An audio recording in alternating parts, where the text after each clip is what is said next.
Olá a todos vocês, a todos, aqui é a Arita Sadik e já nesse dia da Flupo, nós teremos a mesa Dando uma Pinta. Sim, nós vamos receber a Mara Moira, Marcelo Caetano e MC Linda Quebrada. Eu vou ser mediadora dessa mesa e eles vão falar um pouco sobre arte, criação, literatura e música. Bom, sejam todos muito bem-vindos e vamos, porque já vai começar. Chega aí Marcelo Caetano, que é poeta e cientista político. Vamos fazer barulho, né? Chega aí, Marcelo. Seja bem-vindo, cara. Agora vai começar a ficar bom. Olha só, vou chamar a Mara Moura, travesti e puta escritora.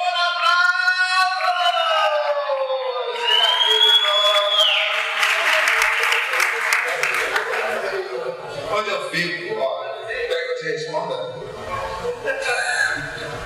Tá bem aqui? Arrasou. E aí, essa daqui então é uma figura que vocês vão amar. Vou chamar MC Linda Quebrada, bicha travesti, preta e periférica, poderosa!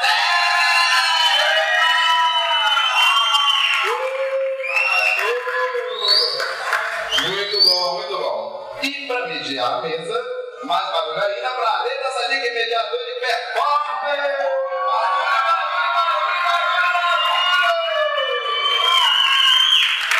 Bom, essa mesa vai ser ótima, não preciso dizer mais nada.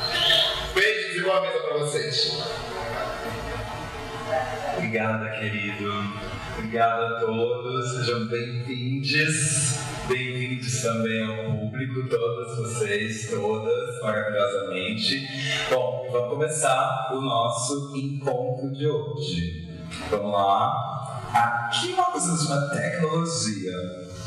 A nossa mesa já foi anunciada, mas só para ratificar, Dando uma Pinta na produção. Pessoas trans se juntam para falar sobre processos criativos contemporâneos na literatura, nas artes e na música.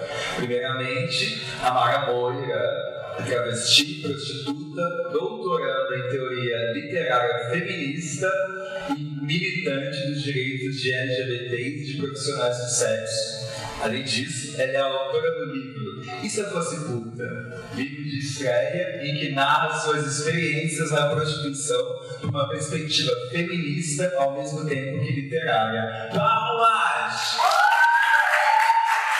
Marcelo Caetano, poeta, slammer e cientista político formado pela Universidade de Brasília. Foi ganhador do prêmio Beijo Livre de Direitos Humanos LGBT. Em 2012, por sua atuação e envolvimento na defesa dos direitos de pessoas transexuais e travestis, pesquisador e estuda temas ligados a gênero, racismo, saúde mental e direitos humanos. Importantíssimo. Palmas, por favor.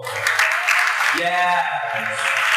Que só que MC bicha, trans, preta e periférica, nem ator nem atriz, atroz, bailarina, performer e terrorista de gênero. Essas são algumas das referências da MC Linda Quebrada, que agora também usa a música, especificamente o funk, como uma ferramenta de transformação social e poderosa arma na luta pela quebra de paradigmas sexuais de gênero e corpo. Palmas para fechar!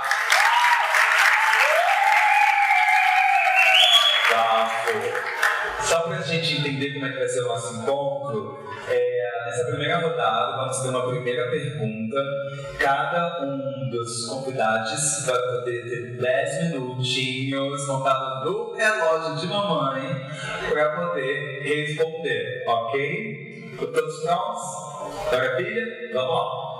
A primeira pergunta é: Caio Fernando Abreu, que é o nosso homenageado, vocês todos estão sabendo, ele usou da literatura para um acerto de contas com o real, como ele mesmo disse, contra o HIV, a repressão da liberdade, a repressão sexual, ou seja, todo um mofo. Vocês também estão usando a própria vida para um acerto de contas. Quais seriam essas contas a acertar?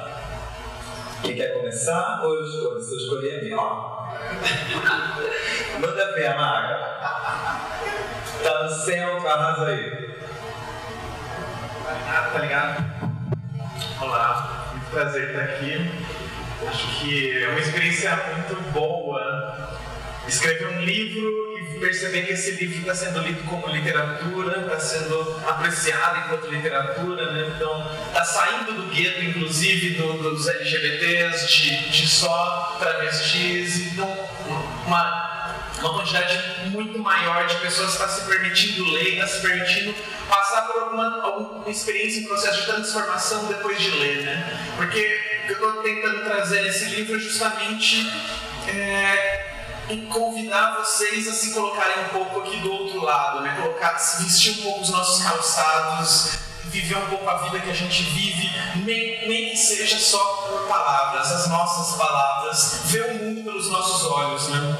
Então, quando eu penso em que acerto de contas a gente está fazendo, eu fico sempre lembrando da divisão, do que significa literatura para mim hoje e do que ela significava antes da minha transição, né? Antes de existir para o outro, existir para o mundo, existir para mim mesma, como Amara, o que era para mim literatura? Literatura era um laboratório de palavras, né? Então você pegava um tubo de ensaio, colocava uma do lado da outra, testava as reações que elas causavam entre si e ficava ali brincando com luvas, um ambiente asséptico, produzindo sentidos, controlando sentidos, né? Mas tudo muito frio, né? Tudo muito deslocado, tudo muito distante da vida real, sem nenhum tipo de envolvimento com transformação da sociedade.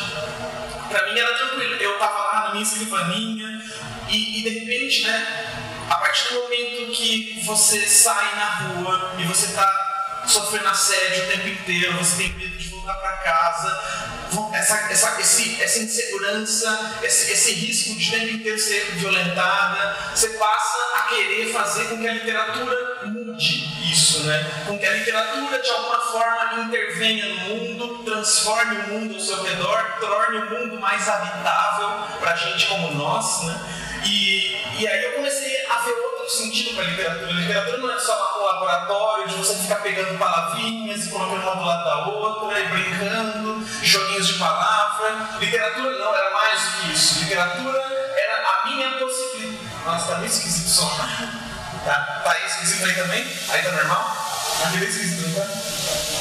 Então, literatura passou a ser outra coisa nesse momento, né? Passou a ser a minha possibilidade de intervir na sociedade, de mostrar para o mundo como é que a gente vê o mundo, como é que o mundo é visto dessa nossa perspectiva, né? Eu acho que é um pouco isso que eu acho que falta, né? Porque enquanto a gente não estiver escrevendo as nossas histórias, vão continuar vendo travestis da forma como sempre viram, né? Bate o olho na gente e vê uma única narrativa possível.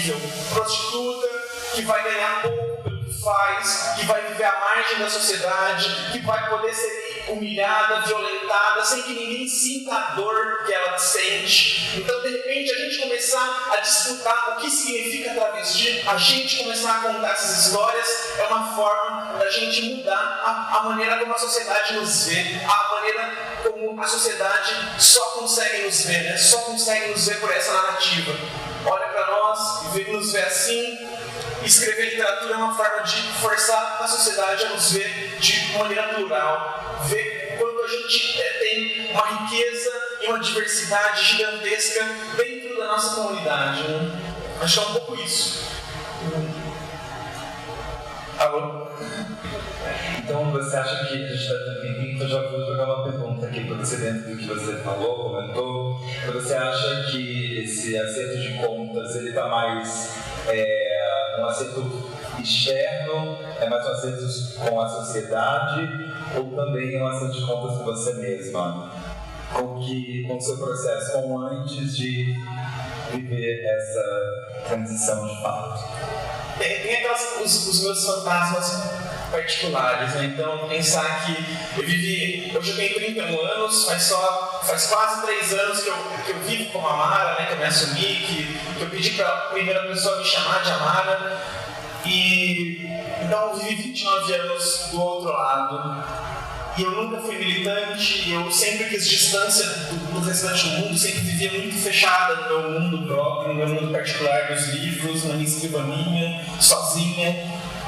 E acho que a partir do momento que você começa a viver, começa a ser lida, começa a insistir enquanto travesti, eu comecei a sentir uma necessidade de compensar o tempo perdido. Eu falei, podia ser 29 anos fazendo militância, fazendo coisas, né, causando, problematizando, fazendo questão no Facebook. Mas tem mais gente que não luta pela frente. Então, mas eu queria compensar. Eu queria poder compensar esse tempo que eu fiquei no armário, esse tempo que eu fiquei ali quietinha, esse tempo que eu não fiz nada para transformar esse mundo. Eu acho que não fiz, ou não. Aquele tem um pouco de uma dívida comigo, assim, que eu carrego e tento saudar, me jogando de cabeça nesse mundo da militância, né? Que bom, que bom. E você hoje está um pouco mais tranquila com essa dívida? Se é que há uma dívida. Vem essa dívida e vem outra coisa junto também, né?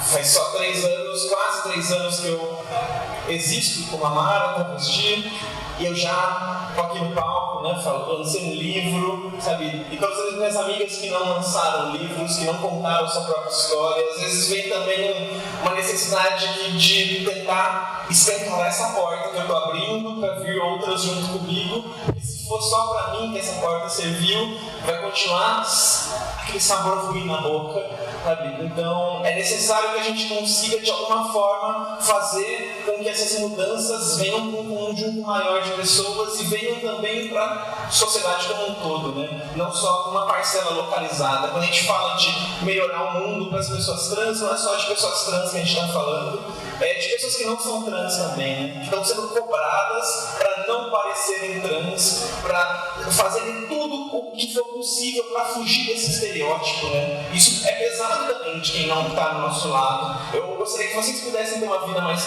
leve, que pudessem brincar um pouco mais com o gênero que vocês receberam quando nasceram, que pudessem vestir uma roupa que quisessem, que pudessem, por um dia, ou por uma semana, ou por um tempo que for, se pensar de outra maneira, que não a maneira como o seu genital impôs que vocês teriam que ser, né? Então, quando a gente está falando de transformar o mundo da perspectiva trans, a gente está falando de projeto de sociedade, não é só o mundo para nós, não é ditadura trans. Ditadura trans é bom também, né? Bom. Obrigado, Amara. Por favor, Marcelo, arrasa, brilha. Boa tarde a todas, boa tarde a todos. Primeiramente dizer que é um prazer comum estar aqui, essa oportunidade de conversar com vocês. Eu costumo dizer que a experiência de ser trans é quase um arrebatamento, né? Depois que eu fui lá, vivi, não dá mais para ver o mundo de outra forma, né? Há quase 7 anos eu me identifico como uma pessoa trans. 3 meses depois, quando eu iniciei a minha transição, eu fui internado num manicômio, num hospital psiquiátrico, enfim, chamado de manicômio, que é um nome que merece. E nesse espaço não podia ter caneta, não podia ter lápis, né? Não podia escrever. E eu sentia muita falta de poder dizer e escrever o que eu estava vivendo, né? Fui uma criança muito tímida mesmo, enfim, sou tímida até hoje. E os livros sempre foram uma boa companhia, né? Ler é uma coisa que você faz sozinho, no seu canto, e transporta você para um outro lugar, né? Cria uma espécie de armadura mesmo contra o mundo. E nesse espaço dos livros eu encontrei abertura para vivenciar a vida que eu não conseguia viver no real, né? Eu acho que escrever provavelmente foi uma coisa que salvou a minha vida, né? Todas as coisas que eu não consigo dizer, que eu tenho dificuldade de elaborar, eu transformo elas em poesia. Porque na poesia você não precisa falar das coisas como elas são, né? Na poesia você pode inventar a palavra, você pode colocar uma palavra com outro significado, né? E quem lê ali vai estar aberto para interpretar. E ter esse lugar para elaborar essa experiência. Tá dando um microfone. Esse lugar da escrita, da literatura, para elaborar essa experiência, para mim foi muito importante. A educação ela foi muito importante em todo o meu processo de vida, né? Ao passar a me entender como trans, minha família não quis aceitar, como até hoje não aceita. Tive que morar um tempo na rua, e a educação foi o caminho que eu encontrei, né? Na universidade pública eu tinha acesso à casa, à comida, à moradia, né? Num tempo onde a gente está vivendo ataques políticos tão intensos, especialmente relacionados à educação, é importante a gente pensar como esses espaços de educação são muito mais do que isso, né? Eu sou cientista político, tenho um diploma, mas mais do que isso a universidade permitiu que eu comesse, que eu morasse, que eu criasse uma rede de pessoas, né? Não é só chegar lá e ter acesso à aula, uma série de estruturas que precisam para que pessoas como eu possam chegar até lá. E eu sempre senti falta dessa referência, né? Nos lugares que eu vou, nos espaços que eu vou da universidade, ninguém parece comigo, né? Não tem muitas pessoas negras, não tem muitas pessoas trans, né? A minha narrativa não está presente na maioria dos espaços em que eu estou, os espaços aos quais eu tenho acesso hoje. E para que essa narrativa estivesse presente nesses lugares, eu percebi que eu que ia ter que contar essa história, né? Eu que ia ter que escrever e criar essa narrativa. Porque tem uma série de coisas que precisam ser ditas, né? que ainda não estão ditas. A gente tem uma ideia de uma história universal, e o universal não tem nada, ela é muito particular. Ela é particular dos homens, brancos, héteros, cis. Essa narrativa ela não é universal. Ela conta uma história de um lugar, de uma pessoa, e de um lugar de uma pessoa que não é o meu lugar, e uma pessoa que não parece comigo.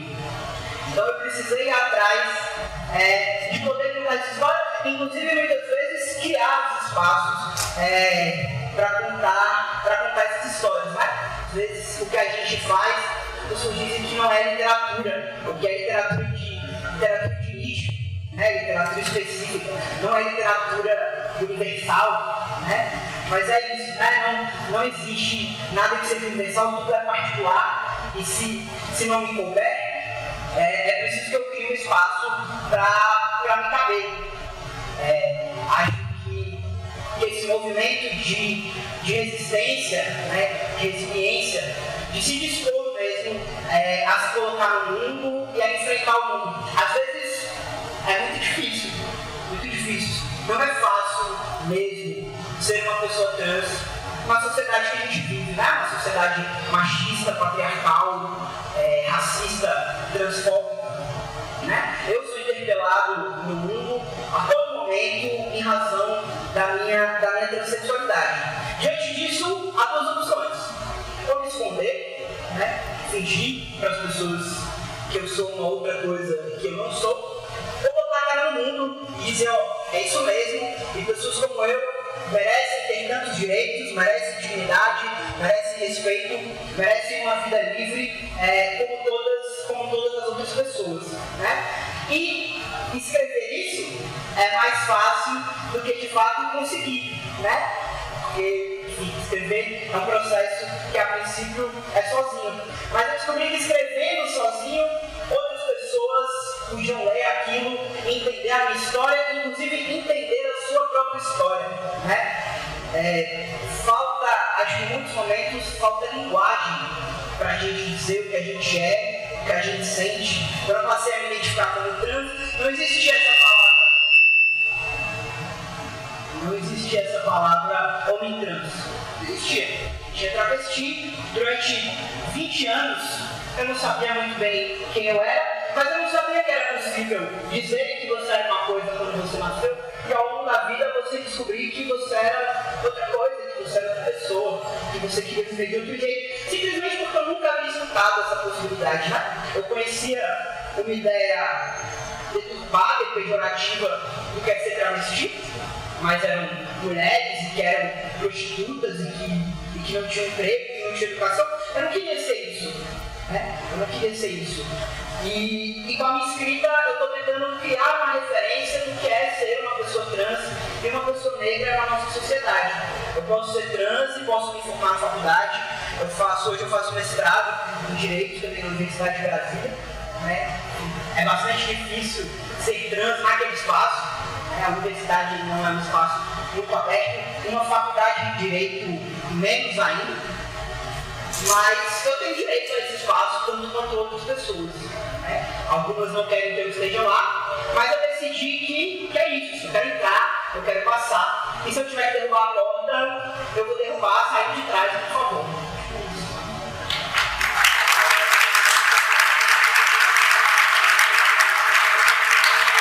Eu acho interessante, Marcelo. A gente tem várias perspectivas, embora o que nos une aqui é a literatura, mas várias perspectivas dentro da literatura. Né? Você quer uma perspectiva de uma, pensando na nossa primeira pergunta, uma questão de uma dívida educacional, e como a educação ela faz dentro desse lugar que você disse que nos primórdios você teve esse lugar de acolhimento, você não tinha para onde ir, era era uma escola, um lugar onde você podia se chamar de lá, digamos assim, né? Era um lugar de sobrevivência para você. E esse lugar de sobrevivência que já estava cheio de contradições, você, a partir disso, precisa começar a redestruir tudo e reescrever, digamos assim, reestruturar esse lugar educacional, né? Sem dúvida, assim, os espaços institucionais, eles não foram feitos pra gente, eles não foram feitos para pessoas como eu. Eles não pensam nas nossas necessidades, quais são as nossas questões, nas nossas experiências, né? Hoje no Brasil a gente tem mais de 10 anos de cota. Eu fiz um curso onde eu basicamente só li homens brancos dos Estados Unidos e da Europa, né? Não adianta você só colocar estudantes negros nesses espaços e não ler autores negros, não ler o que pessoas negras estão pensando. E não é um lugar, muitas vezes, acessível. Porque é isso, chega lá na bibliografia, você for numa livraria, talvez tenha uma seção, eu fui aqui na livraria do CCBB, tinha uma prateleira escrito assim, África, aí tinha, sei lá, um livro sobre a África, os outros livros eram sobre questões raciais no Brasil e uma prateleira. Todas as outras prateleiras tinham, sei lá, artes, fotografia, moda, né? Mas a prateleira onde tem os livros dos autores negros, o título dela é África. Né? Como se os autores negros não pudessem também falar sobre arte, falar sobre moda, falar sobre ciência, química, física, matemática. Esses lugares são sempre pensados como lugares brancos e também, obviamente, lugares cis. Não acho que necessariamente a educação formal, né, é o que vai libertar as pessoas. A gente tem um problema sério no nosso modelo de educação formal. Mas, sem dúvida, esse lugar dá uma série de ferramentas para que a gente possa construir outros lugares. Hoje eu estou na universidade, mas eu não quero tornar a universidade assim. Meu objetivo não é tornar aquele lugar um lugar melhor para que eu possa estar lá. Meu objetivo é ter as ferramentas, né? Pegar as ferramentas dali, para sair dali, derrubar tudo e construir outra coisa. Né? Não é ali dentro que eu quero erguer, não é aquelas pessoas que eu quero trazer, né? Não são aquelas pessoas que eu quero conversar. As pessoas que eu realmente quero conversar, elas estão fora da universidade. Mas se eu conseguir chegar até lá, eu quero buscar as ferramentas nesse lugar e levar para essa galera e falar, ó, tem esse monte de coisa aqui, dá pra gente pensar, dá pra gente construir, dá pra gente saber e tal. Uau! Muito obrigado, Marcelo. Continuando nosso encontro, ela aqui, bem garota leoa, MC Linda Quebrada. Arrasa, mano. Boa tarde. Muito interessante ouvir todas essas pessoas aqui e eu acho muito simbólico, de uma certa forma, ter todas essas pessoas, ter a gente diante de vocês, já pensando nisso, nesse lance de ocupação, né? O lance de ter tanta gente e tanta gente jovem disposta a escutar a experiência e a história de uma travesti, escritora, de um homem trans, escritor, de uma bicha travesti, de ter e de viver um lugar que parece que as nossas vidas importam. Porque eu sinto que o meu lance começou com uma ocupação do meu próprio corpo. A invasão do meu próprio corpo e a decisão e tomada de bastião de liberdade do meu próprio corpo. Quando eu decidi começar a experimentar a minha existência da forma como eu escolhesse. Não mais seguir roteiros pré-estabelecidos que não cabiam na minha pele. Não mais tentar me adequar a padrões estéticos e existenciais de vida que não cabiam dentro do meu corpo. Então, uma amiga travesti, ela me disse uma coisa que mudou a minha vida. Foi quando ela me perguntou se eu já tinha me olhado no espelho e tinha tido a sensação de que aquilo que estava sendo refletido não é você. Vocês já tiveram a sensação de se olhar no espelho e ter a certeza de que o que está sendo refletido não é vocês? Não é você? A partir desse dia, eu passei a olhar o espelho e a encarar meu corpo como um espaço de investigação, de dúvida, de incertezas, porque eu percebi que ter uma imagem muito bem construída e consolidada de mim mesma me mantinha fixa, me trazia conforto, mas também me mantinha de uma certa forma parada dentro de mim mesma. E então eu passo a olhar o espelho como um espaço de pesquisa e investigação dentro do meu próprio corpo. E a partir daí eu começo a atuar dentro da minha própria existência. Eu começo a agir dentro de mim mesma. E eu passo a fazer isso, eu estudava teatro, eu passo a fazer isso dentro da sala de ensaio, passo a enfrentar conflitos dentro da sala de ensaio, num espaço artístico, sim, que muitas das vezes é encarado como um espaço de liberdade, mas eu passo a viver ver nesse espaço um espaço de confronto, porque o que se espera é que nós atuemos sempre como homens ou como mulheres. Não nos resta nenhuma outra opção além de ser homens e mulheres. E o que eu estava pedindo ali era o direito de não ser nem homem nem mulher, mas o direito de ser eu mesma. O direito de escolher como me vestir, de escolher como me comportar, de escolher com quem me relacionar, como me relacionar, e isso sem necessariamente ter de seguir um roteiro apenas, de ser uma coisa só. E então eu passo a viver esses conflitos dentro do teatro, passo a ir para a rua e enfrentar os olhares pontiagudos de outras pessoas nas ruas. Passo a perceber que a grande diferença é como as pessoas nos tratam. A diferença entre ser homem e mulher é a diferença como as pessoas te tratam a partir disso, né? A diferença é a relação. A relação no sentido de eu relo em você, você rela em mim, e isso é relação. E era nesse lugar da relação, no contato, na proximidade, que as coisas estavam se transformando para mim. E eu passei a atuar com performances, muitas delas na rua. E eu sinto que o material de criação dessas performances, né, pensando na pergunta da realidade e da nossa...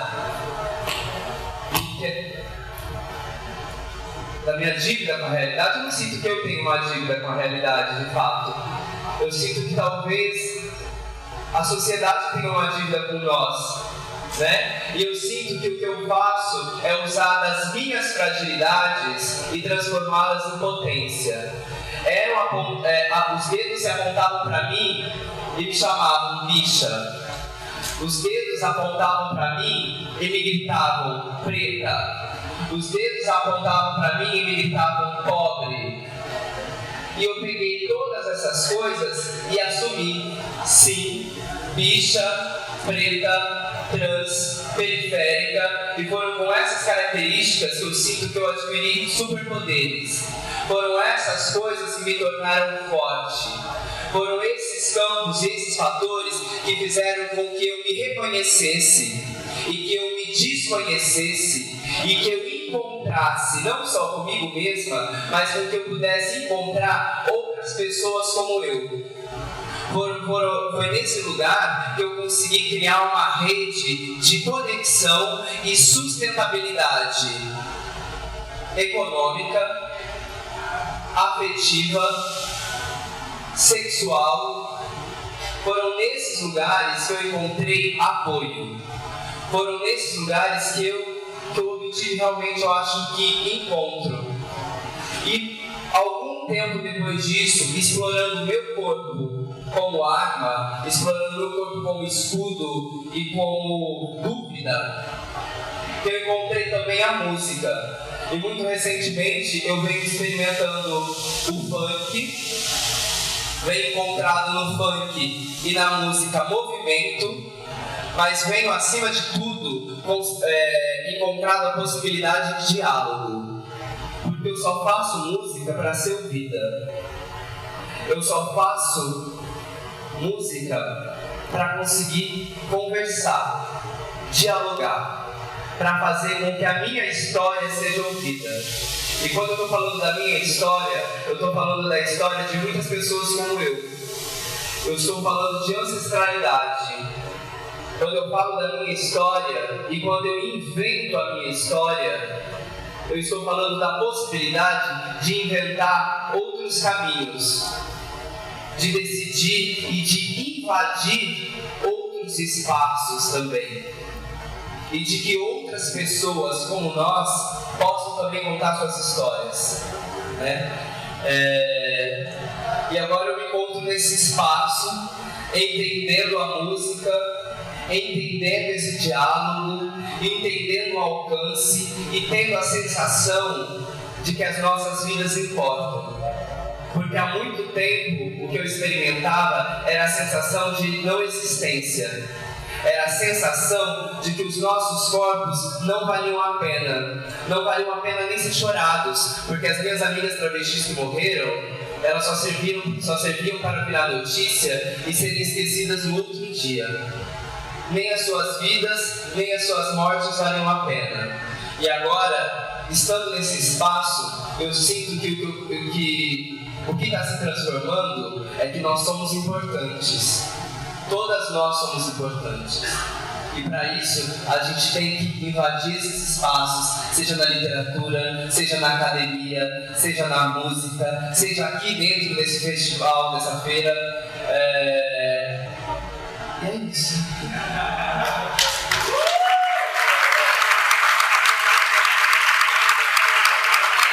Aqui algumas perspectivas, né, literárias, assim, tudo é literatura, né? A gente tem uma literatura escrita, a gente tem uma literatura intelectual, tem a literatura do corpo, e você trouxe duas perspectivas que são que eu gostaria de apontar. Uma é a literatura do corpo, que o nosso corpo ele cresce para ser adestrado, amarrado, organizado, moldado dentro de um padrão X e Y. E a literatura que é dita que não é literatura, que é no caso do funk, né? Então, se você quiser arrematar um pouco, falar sobre isso, porque é bem característico, principalmente, né, nesse lugar que a gente está, aqui na Cidade de Deus, é super reconhecível para os jovens, né, para os meninos que estão aqui, meninas que estão aqui, o funk é uma proximidade, muitas vezes eles se boicotam nesse sentido, assim, eu não vou fazer, eu não vou exibir, eu não vou mostrar, porque isso é uma coisa que tem que ficar aqui na minha comunidade, etc. Uma coisa da literatura do corpo que é curioso que eu lembrei que no prézinho, quando me perguntaram o que eu queria ser quando crescer, eu lembro que o que eu escrevi era escritor, naquela época ainda escritor. E eu sinto que o que eu venho fazendo é escrever, só que eu venho escrevendo não com lápis, com caneta ou nada disso, mas que eu venho escrevendo com o meu corpo. O meu corpo, ele tem sido esse material de escrita e tem sido um rascunho, algo que não fica pronto. Eu sinto que o meu corpo, ele é de matéria inacabada e eu não espero me finalizar tão cedo, porque o meu corpo, ele serve de rascunho, né? Eu apago, eu escrevo de novo, eu rabisco um pouco mais, e o erro, principalmente o erro, me serve enquanto potência, me serve enquanto possibilidade de outros caminhos. E o funk, o que eu acho de mais potente no funk, uma das coisas, é que o funk, assim como o rap, ele é uma das últimas manifestações de cultura popular. Ele é uma manifestação da massa. E é incrível, porque ainda assim tentam deslegitimar o funk enquanto arte. O funk, ele é poesia. O funk, ele é a poesia da quebrada. O funk e o rap são espaços que nós, pessoas pretas, conseguimos invadir dentro da música para contar as nossas histórias, para contar das nossas experiências, que não são contadas nas novelas, que não são contadas na maioria das músicas da música popular brasileira, que não são contadas nos jornais, a não ser em algumas seções dos jornais. A gente está contando das nossas histórias, inventando nossos afetos e criando e inventando sexualidade também. E é importante falar disso, porque eu me sinto muito ofendida quando dizem que o funk é exclusivamente machista.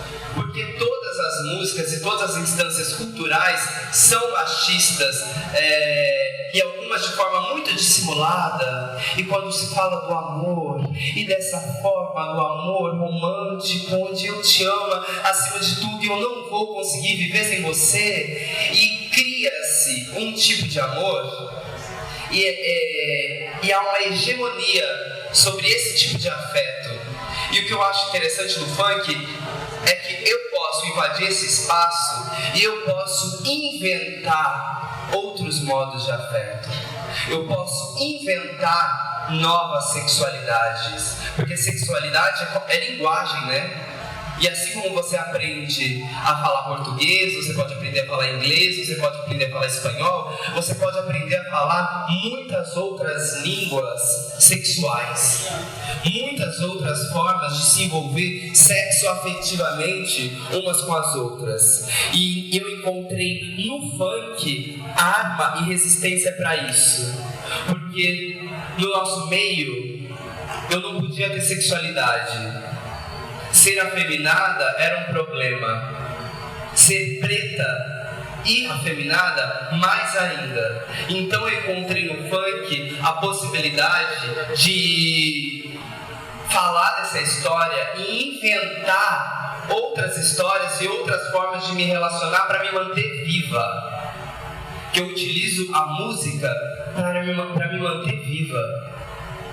E por isso que eu acho que o funk, ele é essa arma, assim como o rap e assim como todas as outras manifestações de cultura popular. E que é essa arte com A minúsculo que eu acho que é a mais potente, que é essa que consegue invadir esses espaços, e quando as pessoas vêm, bum, a gente já tá ali, num telão enorme, para todo mundo ver a nossa cara.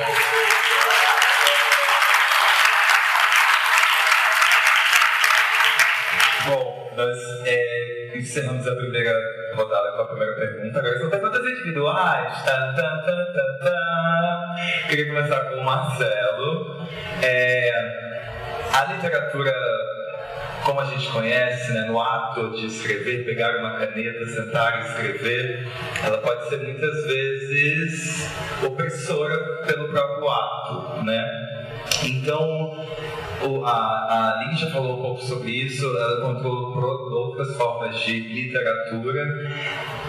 Para quem não sabe, Marcelo é um alfa no slam, que chama? Slam. Então, eu queria que você falasse um pouco sobre isso, explicasse para o público que não sabe, que também é literatura, mas também tem aí uma outra voz, você pode falar melhor. Bom, enfim, tá rolando um circuito grande de evento aqui na festa, né? Ou de um circuito grande de slam aqui na festa. Então a maioria do pessoal talvez já tenha visto, já conhece. Para quem não conhece, o slam é uma competição de poesia, onde você, com o seu corpo e a sua voz, mais nada, não pode usar nenhum adereço, música, tem 3 minutos para mandar uma poesia e convencer os jurados, que são sempre retirados do público, de que aquela sua poesia merece uma nota 10 para ganhar o slam. Né? A poesia chegou na minha vida pelo rap, né? Pela música, por esse lugar, e o slam tem muitas coisas parecidas, né? No jeito de dizer as coisas como é, só que não tem música, né? Mas era um veículo de comunicação, um espaço de comunicação que estava presente onde eu morava, né? Que estava presente no lugar onde eu morava, não tinha biblioteca, mas toda esquina tinha alguém com um sonzinho, né? ouvindo rap. Embora o rap, né, reproduza machismo como todos os estilos musicais e literários e espaços da sociedade reproduzem, ele é também uma potência muito grande para a gente se apropriar dele e se utilizar dele de outras formas, né? sem reproduzir essas questões. Ali estava falando, né, de como tudo pode ser literatura, né? De como a gente pode inventar o nosso corpo e transformá-lo em literatura, como a música ela é uma forma de literatura, e a música sempre foi uma referência muito grande mesmo para mim. Então eu queria aproveitar, acho que dá tempo, você falou que eu tinha 10 minutos, só vou demorar assim, para mandar uma poesia para vocês que fala justamente sobre música. Vou levantar, tá? Nossos sons vêm de muito, vêm de antes, de quando éramos reis e rainhas, donos de nossas terras, cultuávamos nossos deuses e celebrávamos nossas vidas. Mas eis que fomos sequestrados, desgarrados do bando pelo mundo, éramos tantos, e mesmo depois de separados, permanecemos mais. Vocês roubaram nosso chão, proibiram nossa fé, aprisionaram nossos corpos, desprezaram nossas mentes, mas nunca foram capazes de calar nossos gritos, porque sempre foi o ritmo o que nos manteve vivos, a lembrança dos atabaques, da nossa ancestralidade, os sons de um tempo, os sons ainda carregados pelo vento, que sopram a memória dos que se foram, dos que vieram obrigados, como coisa traficados, nós que fomos pelos navios despatriados, pelos senhores humilhados, pelos chicotes machucados, pelo estado abandonados, pelos justiceiros amarrados, pela polícia espancados, pelo genocídio aniquilados. Nós fomos, pelo ritmo e pela poesia, salvos, porque mesmo amarrados não fomos calados. Espalhamos por aí nossa vida, nossa cor, nossas dores, nossa luta, porque preto em todo lugar é preto. Na hora de apontar o suspeito, de lavar o banheiro, de negar a entrada, de fazer a piada. E se eles riem sem moderação, nós fazemos música, que é para não entrar em extinção. A dor das townships, a dor dos fisicamente segregados, também ecoa no peito de todo favelado que nunca sabe quando será abordado. Se aqui temos Claudinho, lá eles têm Mango Groove, para lembrar que o coração ainda bate, mesmo quando o corpo cansou de apanhar, que bem lá no fundo ainda tocam as marcas deixadas pelas feridas nunca cicatrizadas. As guitarras do reggae, I wanna love and treat you right. I wanna love, quando desce a nota e faz a curva, entram pela esquina que dobra logo ali no Atlântico, que vira um baião, bem no meio do sertão. Todo tempo quando houver pra mim é pouco, pra dançar com meu benzinho numa sala de reboco. Podia podia ser Kingston, mas chamamos de São João. Bem no meio do Haiti, entre revolução, ditadura e terremotos, ainda se escutam as notas da rara. Mesmo que os jornais só estampem a miséria que alimenta a carne oficina, cria um urubu que se aproxima e vai direto na carne. Eles querem nos ver de novo sem liberdade. Em São Paulo, anúncios estampam, contrate um haitiano, e o senhorzinho vai lá escolher o que mais lhe apetecer, seguindo a receita de Cyprus que já prescrevia, preto bom é da canela fina. E é por isso que ainda persistem os nossos tambores, a prova de que não fomos apagados, mesmo quando diariamente exterminados. Não se esqueçam, segregaram nossos corpos, mas nunca nos silenciaram. O lundu embalava nossas resistências, a imagem viva dos batuques bantus ainda a correr bem no meio das veias. Pelos campos de algodão do Mississippi, a plantation ainda sobrevivia. Erguida sobre a música que fazia suportar a jornada, vamos cantar nossa aflição que nunca pode ser chorada. E fez-se o blues. Seguindo a estrada que liga os negros nessa era dita como moderna, descendo o hemisfério logo um pouco mais abaixo, entre ubigadas e pernadas, o tempo marcado no pandeiro, na mão só as palmas, acompanhando os cantos de tia Seada que enquanto a comida com as mãos preparava, nos pés os caminhos do samba criavam. Um sorriso negro, um abraço negro, traz felicidade. Negro sem emprego, fica sem sossego. Negro é a raiz da liberdade. Para não me esquecer das nossas riquezas roubadas, dos nossos rios explorados, do nosso ouro saqueado, sopramos os nossos metais e chamamos de jazz, fazendo do improviso a nossa mágica, o nosso ritmo. Porque toda quebrada tem um som que faz o barraco balançar mais forte, que faz o baile levantar mais cedo e a noite durar mais tempo. Dos bongos da baixada ao batidão do tambor, era só mais um sigma que a estrela não brilha. Ele era funkeiro, mas era pai de família. Sempre tem o batuque que faz o corpo esquecer quem é e lembrar de onde vem. O barulho do trovão chegou afinando o cavaco, os raios ameaçando durante o ensaio, o som que vem de dentro das conchas aí a manjar sussurrar. Porque o compasso que rege o mundo é dado pelos filhos de Oxalá e da Mãe África, que com raízes firmes ainda alimenta seus galhos espalhados, criando laços que não podem ser quebrados, pontes que não podem ser destruídas, porque inscritas na carne, marcadas a ferro por um passado compartilhado. Uma história que não se cala, uma história que se canta, porque mesmo desmembrados, divididos e subtraídos, ainda nos restará sempre o ritmo, e é por isso que resistimos.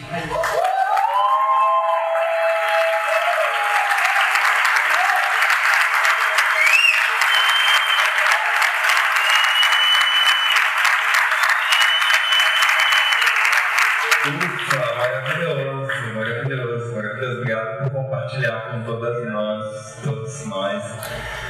Sua literatura vai com nós. Obrigada. Querida Moura. O que você... Bebe uma água, amiga, bebe uma água que é drama. Aqui é drama, amigo. Eu queria que você falasse um pouquinho, pra gente ainda ter um tempo para as perguntas, então a gente vai, em 5 minutos, eu queria que você falasse um pouquinho sobre essa nova literatura profissional. Que profissional que você criou por ser uma prostituta, pelo que foi dito e escrito sobre essa profissão, e como tem sido para você, de alguma forma, reconstruir isso? Acho que sobram opiniões a respeito da prostituição, mas falta desejo de ir lá a fundo e conhecer quem está vivendo dessa vida, quem está ganhando seus trocados, seu dinheiro da prostituição, e ouvir essas histórias. Eu gosto de brincar que se a sociedade quisesse conhecer os homens que ela criou, a primeira pessoa que iam perguntar é a prostituta, né? A prostituta vê esses homens da forma mais nua possível, né? Vê esse homem quando ele tenta tirar as máscaras que o machismo criou, que pôs na cara dele, né? Essa máscara de virilidade, essa máscara de ter que se afirmar homem com H maiúsculo o tempo todo, né? Não é esse homem que entra no quarto com a prostituta, não é esse homem que nos procura, especialmente as travestis, né? Não é. Ele chega e ele quer ter outro tipo de experiências que o machismo em geral não permitiria que ele tivesse, nem que ele assumisse para a própria sombra, né? Então ele chega e ele vai dizendo para nós, e a gente tem que ir caçando nas entrelinhas o que ele está buscando, né? Quando ele chega para nós, ele fala: faz o que quiser do meu corpo, faz o que quiser de mim. Ele não está querendo que você faça o que você quiser, ele está querendo que você queira o que ele quer que você queira. Ele quer que você vá brincar na região anal, ele quer que você coloque ele numa situação de submissão, de passividade, ele quer se sentir perdendo o controle, dominado, ele quer ter outro tipo de experiência que é aquela que ele nunca poderia ter podido querer, né? Então, ele quer desejar a mulher com pênis. Nem sempre é para ser penetrado, inclusive, nem sempre ele vai tocar no nosso pênis, mas ele quer ver essa mulher com pênis, ele quer ver esse corpo feminino com pênis, que poderia ser o corpo dele, inclusive, sabe? Ele quer ver esse corpo, porque ele tem um corpo completamente masculino, aquele pênis, e aí ele, nossa, eu queria também poder usar uma calcinha, eu queria poder ter peitos, eu queria poder pensar o meu corpo para além do que ele foi programado, né? Para além do que eu fui adestrado para ser, e aí, de repente, com a gente, é aquele momento em que ele pode ver a pessoa absurda, a pessoa impossível, a pessoa que enfrentou as regras, a pessoa que peitou as regras, que estava decidida, inclusive, a pagar o preço por isso, né? Porque acho que todas as pessoas trans são pessoas que pagaram o preço, né? Pessoas que souberam como é, sabe? A gente sabe quanto o mundo é podre com pessoas trans, mas a gente paga esse preço, né? A gente está dispostas a pagar esse preço. A gente não consegue mais ficar dentro do armário, fingindo uma vida que nos colocaram por conta do genital, porque gênero é mais do que simplesmente homem, mulher, pênis, vagina, né? Gênero é um monte de outros atributos, né? Vão cobrar de você, homem, né? Que para você se afirmar homem, você queira ser goste de mulher e você afirme o seu gosto por mulher a todo momento. Então, a menina está passando na rua, você tem que brincar com ela, você tem que colocá-la numa situação de insegurança, né? Tem que fazer com que ela se sinta com medo, porque você é homem, homens causam medo e homens cantam todas as mulheres ao redor, homens têm uma metralhadora de desejo o tempo inteiro, não sabem controlar o próprio desejo, né? A gente vê isso, com todo estupro é isso, né? A mulher, ela me provocou, olha a roupa que ela estava usando, ela estava sozinha na rua, como é que eu poderia me conter? Eu não posso me conter, né? Essa é a cultura masculina, essa é a cultura da virilidade, e a gente precisa começar a enfrentar isso, né? E enfrentar isso é começar a questionar todos esses lugares comuns do que é ser homem e do que é ser mulher. Homens não precisam ser assim, homens podem ser do jeito que eles quiserem ser, homens podem usar saia, vestido, podem deixar o peito crescer, podem pensar outras palavras que não homem para caracterizá-los, né? Podem procurar outras palavras que nem homem, nem mulher para poder ser, para poder existir, podem buscar outros padrões. Padrões nem sempre são ruins, normas nem sempre são ruins, regras não são ruins por si só. Pensar, por exemplo, né, que se eu quiser ser capaz de, sei lá, correr os 100 metros rasos lá em 10 segundos, igual o Bolt, né? Eu preciso de regras, né? Eu preciso adestrar o meu corpo para lidar com isso, né? Eu preciso de treino severo, alimentação restrita, eu preciso saber como fazer isso, né? Então eu preciso regrar o meu corpo para conseguir ir mais longe. Regras podem ser coisas que permitem que você vá mais longe. Agora, o problema das regras é quando elas inviabilizam vidas, né? O problema das regras é quando elas jogam vidas dentro do lixo, descartam existências, né?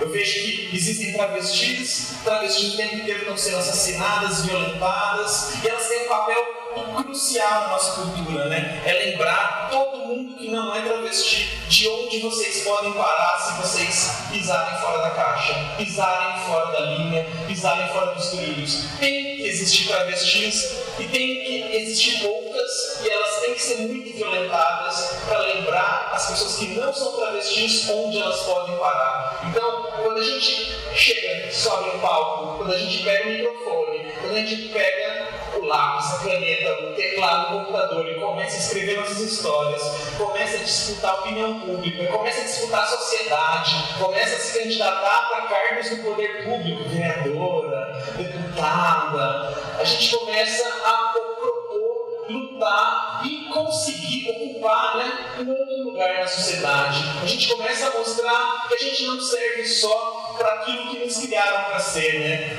Aquele corpo parado para servir para saciar desejos inconfessáveis na sombra por valores quaisquer, descartáveis. Não, a gente serve para muito mais do que isso, né? E eu acho que esse é um momento muito interessante, esse é um momento muito potente em que a gente está descobrindo esse nosso saber, esse nosso poder. A gente está começando a colocar essas palavras no papel, nas redes sociais, na música, no slam, né, na poesia, essa poesia feita para ser declamada, essa poesia que não quer papel em branco, essa poesia que quer arrebatar os nossos ouvidos, os nossos olhos, né? Essa poesia que quer ser veiculada de outra forma, né? Então, eu vejo que a gente está conseguindo isso, né? Eu vejo, inclusive, que existe algo dessa cultura travesti, essa cultura muito oral, né? Essa cultura do pajubá. Você sabe o que é pajubá? Pajubá é uma língua, né, que a gente criou entre nós, que só a gente meio que se entende, e aí é cheio de patuó, amapoa, odara, babado. Já ouviu todas essas palavras? Neca. Não ouviu neca, né? Não é essa neca. Então, a gente está descobrindo, né, que essa língua que foi sendo criada aos poucos, essa língua que vem, a maior parte dela do Yorubá, que era a língua utilizada nos rituais de matriz africana, porque era do Candomblé, Umbanda, porque eram as únicas religiões que aceitavam travestis algumas décadas atrás. Então, travestilidade, negritude, são culturas que ficam muito próximas muitas vezes, assim, elas ficam se cruzando o tempo inteiro, né? E aí a gente vê uma língua potente sendo criada e de repente sendo descoberta enquanto arte, enquanto literatura. E a gente, posso ler meu poema também, né? Porque ele é uma poema em Pajubá, vocês não vão entender absolutamente nada ou não deveriam entender, mas vão talvez achar divertido isso, né? Vão achar divertido lidar com essas palavras que parecem tão familiares, parecem tão divertidas, curiosas, mas que, nossa, não entendi absolutamente nada. Que interessante.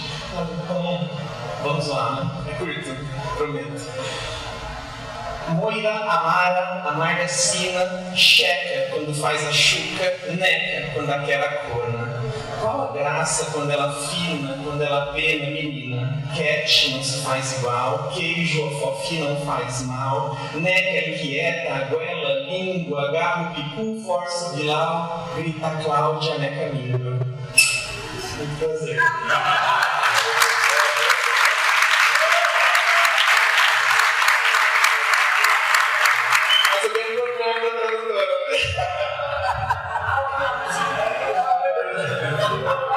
Ela não tem mão, Bia, não tem como essa conta.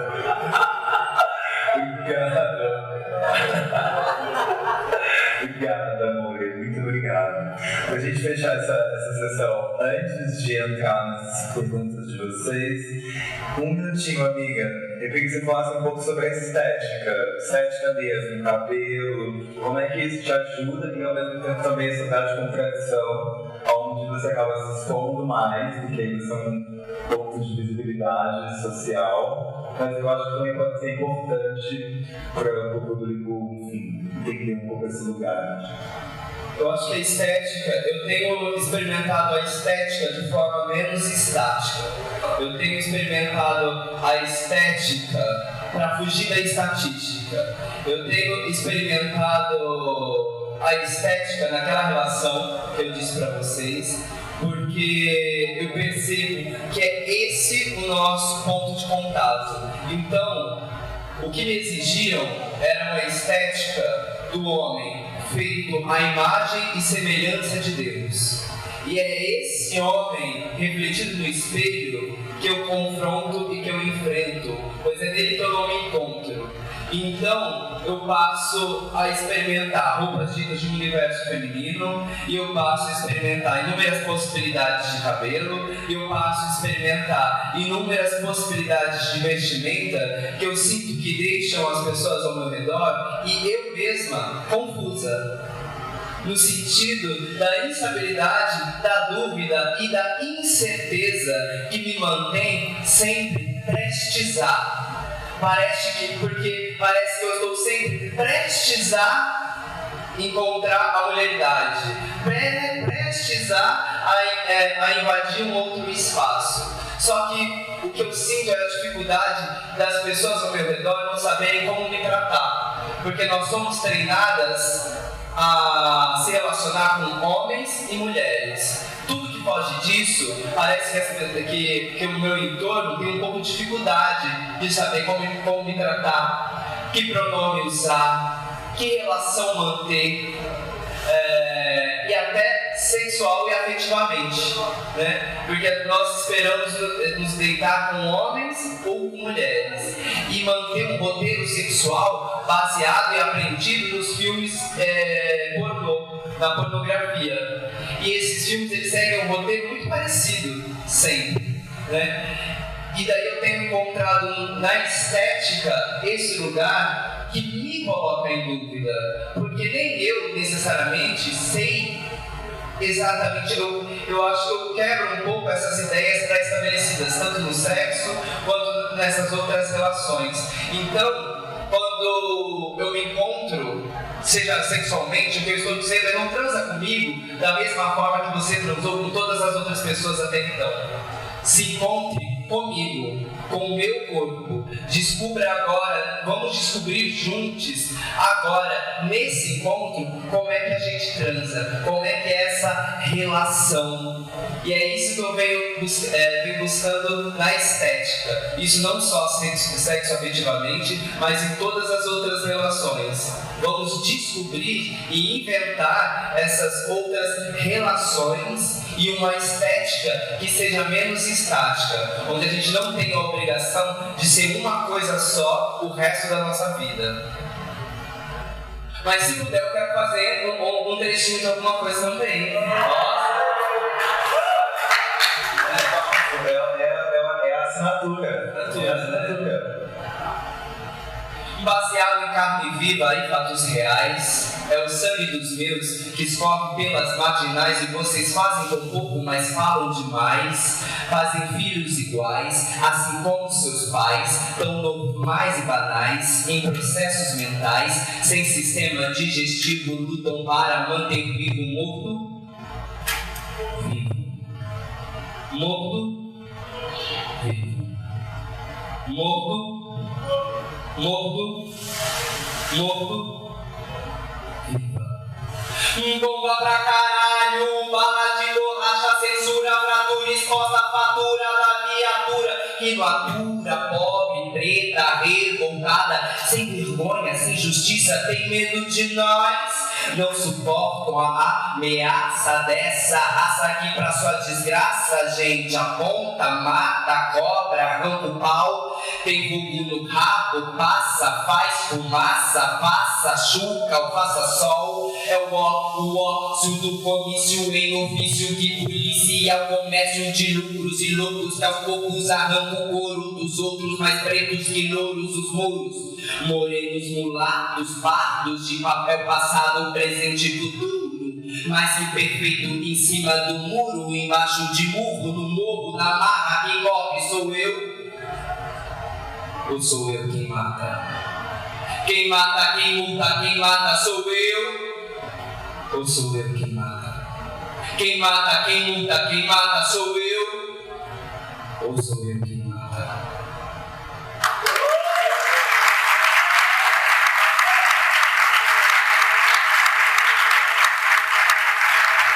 É isso, gente.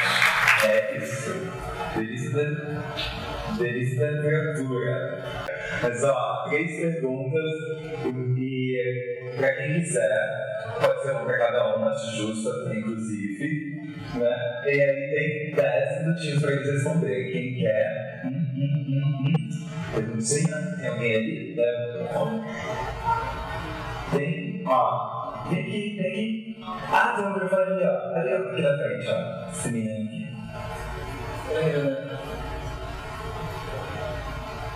A gente vive a Ela Trump, a Ela Temer, a Ela Triveva. Por exemplo, em algum momento saíram algumas pessoas aqui, eu nunca tive tanto medo na minha vida de que algum evento da PUC se esvaziasse, na medida em que existe um senso comum ao qual vocês absolutamente fogem, absolutamente se aplicam um outro senso, uma outra sensualidade, uma outra coisa. Eu queria entender o lugar do medo, como lidar com o senso comum, mas também entender o lugar do medo numa época que isso foi tão criativo, isso foi tão reacionário, como a gente está vivendo nesse momento. Faz as 3? Tá. Aí vocês decidem quem responde. Beleza. Pode isso aí. Quem próxima? Pode. É bem rápido, assim. Tantas coisas atravessam a trajetória de vocês, eu queria saber como vocês fazem para se cuidar. O que vocês fazem? Como é que vocês se cuidam? Onde está a direção da cura? O que, sabe, deixa vocês mais relaxados? Eu queria saber como é que vocês se cuidam. Última.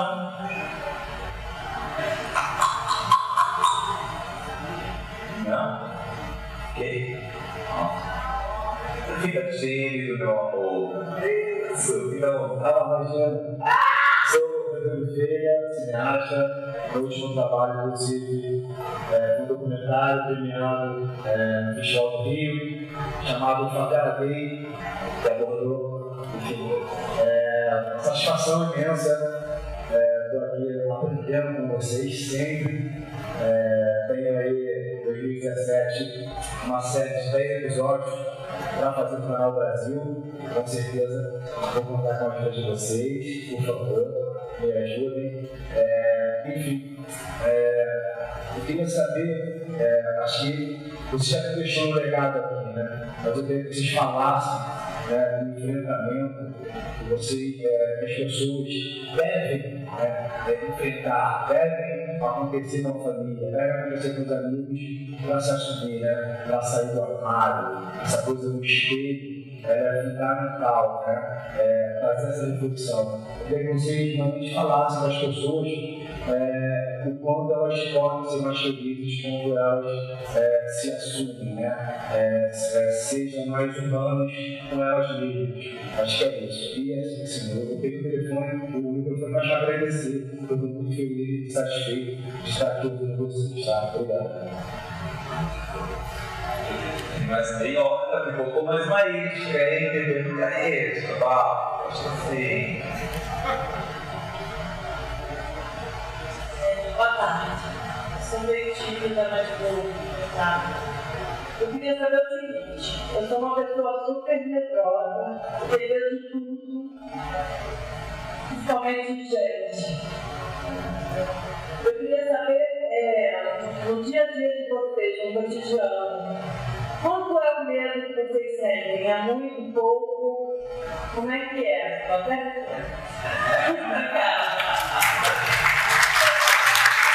Enfrentou o medo, falou aqui para um monte de gente belíssima. Arrasou.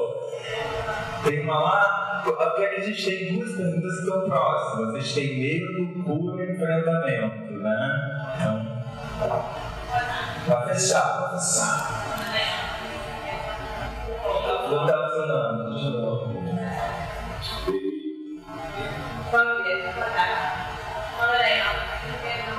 Próximo microfone. Eu quero entender o ato que tem na forma em que é tratado dentro do que deve falar. Você, quando chega, aparentemente no teste, você não entra no setor ginecológico, mas trabalha como mulher. E você, como quer ser tratada de um momento de falar? Mulheres, homens. Entendi. Então a gente quer ser tratado no ambiente hospitalar, com essa relação. Isso. E qual é o cuidado do tratamento? Total. Seu nome é ser educado com vocês.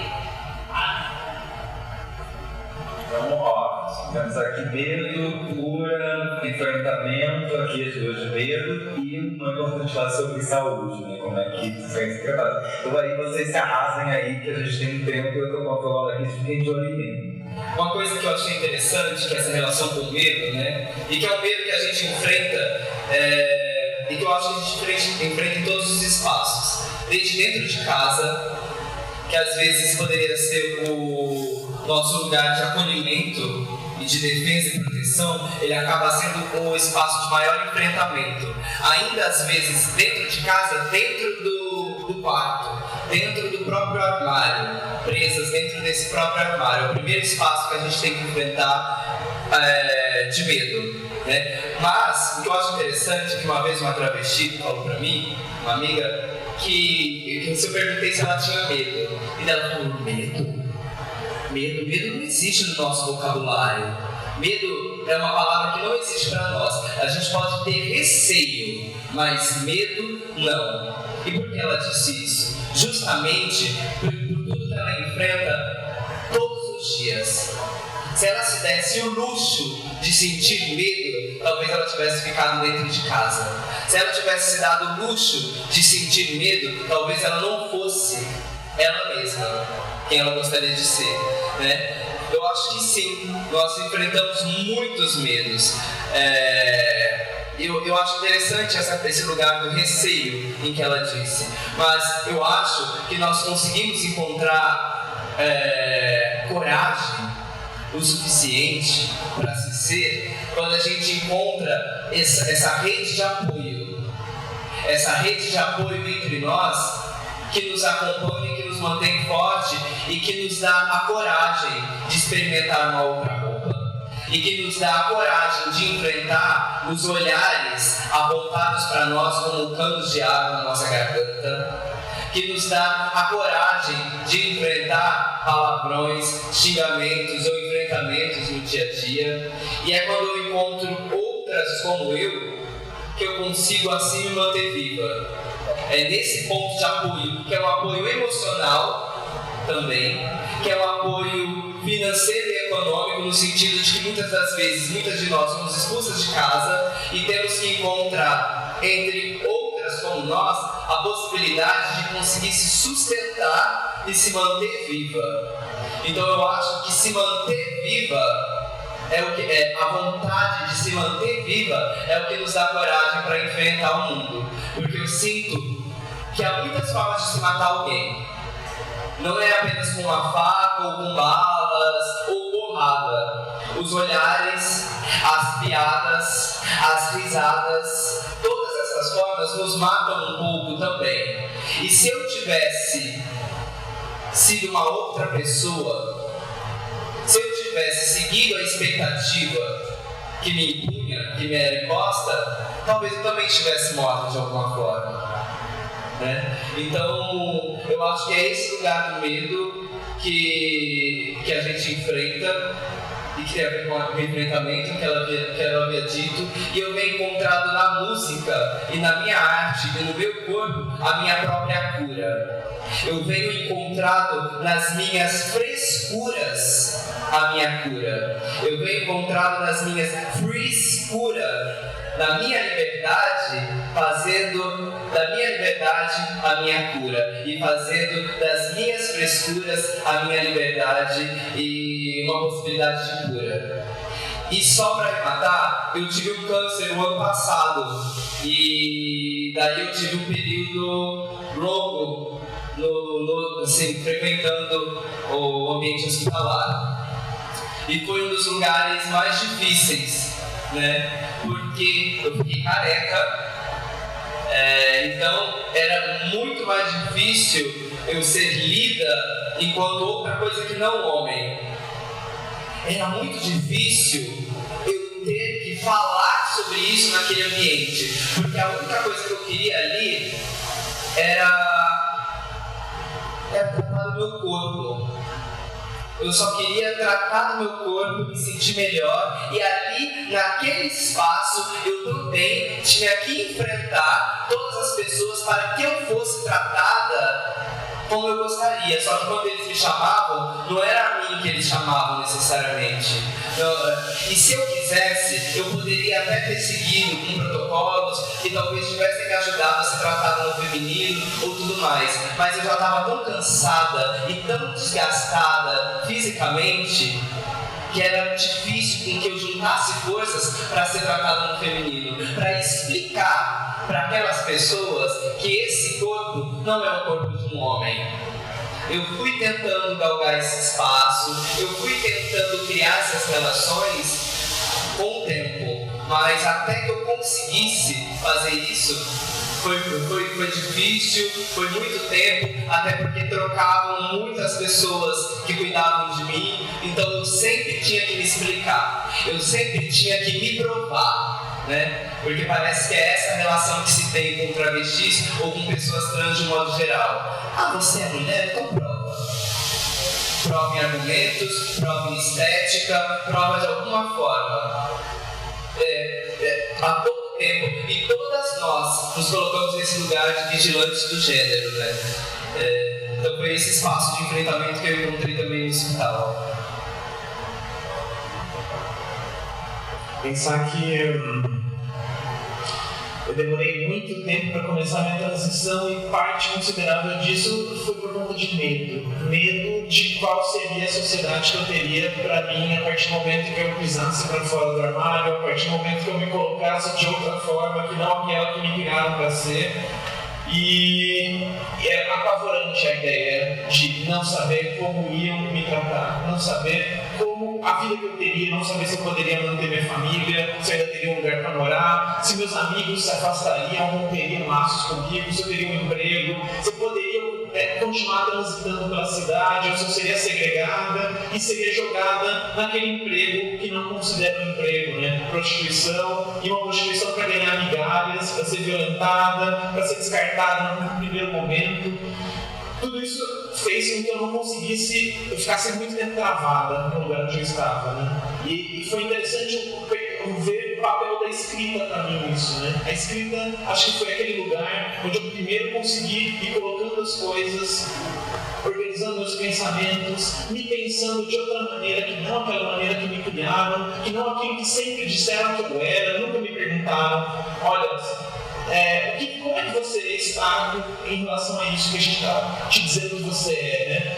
A vida inteira me disseram, você é homem, você é heterossexual, você é cisgênero, né? E nunca vieram me perguntar absolutamente nada a respeito de como é que eu estava nesse lugar que me colocaram. E a escrita, acho que foi aquele lugar que eu fui cavando o mundo para mim, e fui colocando isso para fora, e fui aos poucos me permitindo descobrir quais eram as reações das pessoas. Eu fui, acho que também, de alguma maneira, testando o mundo, né? A partir do momento que você começa nas redes sociais ali, né, muitas vezes, né, você vai, cria um perfil e vê como é que as pessoas vão te tratar daquela maneira, você posta uma foto, vê como é que... Aí todo mundo, linda, maravilhosa, aí você posta 2 fotos, aí você já percebe que as pessoas vão, o que está acontecendo? Era pra ser uma brincadeira só, né? Era só postar uma foto só, né? Mas tem 23, 4, e aí vem... E você começa a causar meio estranhamento nas pessoas, né? E aí vem blog, então, um blog chamado E Se Eu Fosse Puta, um blog onde eu estava tentando pensar o que era esse lugar, né? Que jogavam todas as travestis para lá, olham para os nossos corpos e já imaginam imediatamente prostituta, então é como se quisessem que fôssemos todas prostitutas, para depois nos culpar por isso, e eu queria fugir desse lugar, mas ao mesmo tempo eu queria entender por que eu estava querendo fugir desse lugar, e aí aos poucos eu fui me dando conta de todas as travestis que eu admirava e que lutaram para poder existir e que pagaram um preço por isso, e o preço foi ir para a prostituição, foi perder família, foi perder amigos, e pagaram esse preço para que hoje eu pudesse existir e hoje eu pudesse escolher não ser prostituta. Só que, ao mesmo tempo, a vida é muito solitária quando você é travesti e não é prostituta.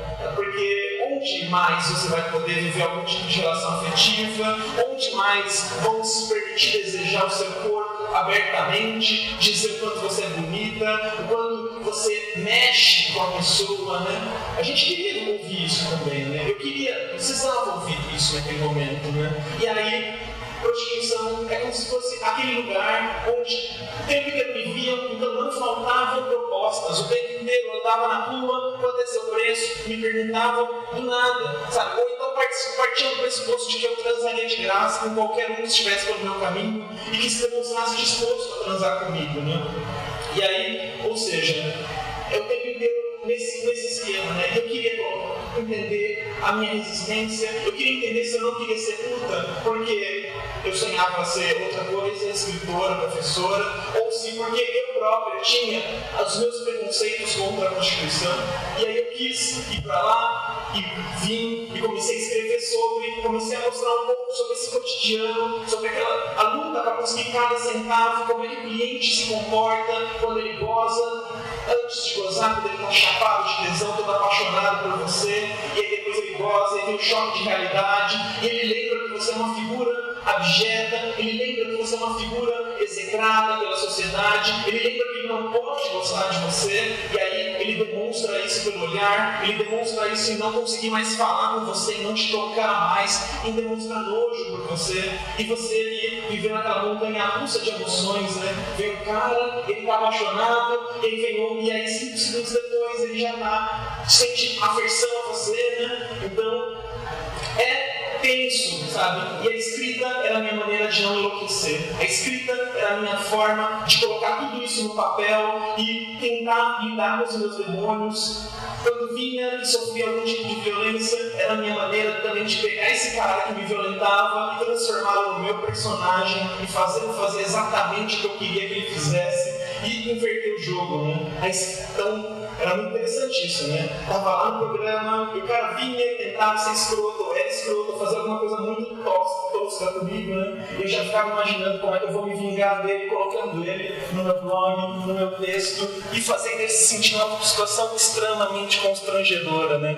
Então a escrita é a minha forma de cura, a escrita é a minha forma de lidar com a violência, de lidar com o armário, de lidar com todos os olhares que eu vejo o dia inteiro, olhares de reprovação, olhares de curiosidade, olhares, metralhadora de olhares.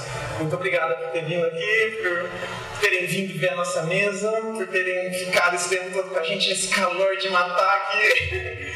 Obrigado, gente.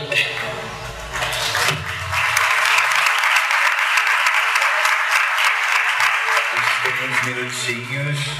Arrasa aqui, ó. Eu passei os primeiros 20 anos da minha vida existindo no mundo como uma mulher negra, que são as maiores vítimas do feminicídio. Hoje eu existo como um homem negro, que são as maiores vítimas do homicídio. Então, não tem espaço para ter medo. Se eu tiver medo, eu nem saio de casa. O Steve Biko, que é um escritor sul-africano, tem uma frase que eu gosto muito, que é: ou você está vivo e orgulhoso, ou você está morto. E eu decidi que eu ia viver a minha vida vivo e orgulhoso. Por algumas vezes eu tentei me matar. Na última, eu pulei do 6º andar de um prédio. Quem fica vivo, né, pulando do 6º andar de um prédio? E eu entendi que é para eu ficar aqui mesmo, que provavelmente tem alguma coisa que eu preciso fazer, alguma coisa que eu preciso entregar por aqui. E eu resolvi aceitar isso e viver a minha vida aqui assim, né? Meu objetivo hoje, estando no mundo, é ser alguma coisa maior. E maior não é ter fama, ter dinheiro, não é ser celebridade, mas me entender, viver bem comigo mesmo, deixar coisas boas para o mundo, deixar coisas boas para as outras pessoas. Eu quero ser parte de algo melhor, né? Ajudar a construir algo melhor. Sem dúvida, hoje, politicamente, a gente vive uma conjuntura muito, muito difícil, não só no Brasil, mas num contexto global.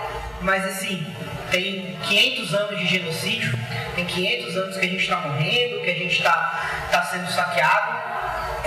A gente já viveu ditadura, a gente tem o Trump nos Estados Unidos, mas a gente já teve o Ronald Reagan também, né, que criou a tal da guerra às drogas, que até hoje está por aí como a guerra aos pobres, a guerra aos pretos. Então, nunca foi fácil estar no mundo como uma pessoa que não está no padrão, que não está na hegemonia, que não se encaixa, que não é branca, que não é homem, que não tem dinheiro. Nunca foi fácil, né? Esse tempo também não é fácil, mas as pessoas têm resistido.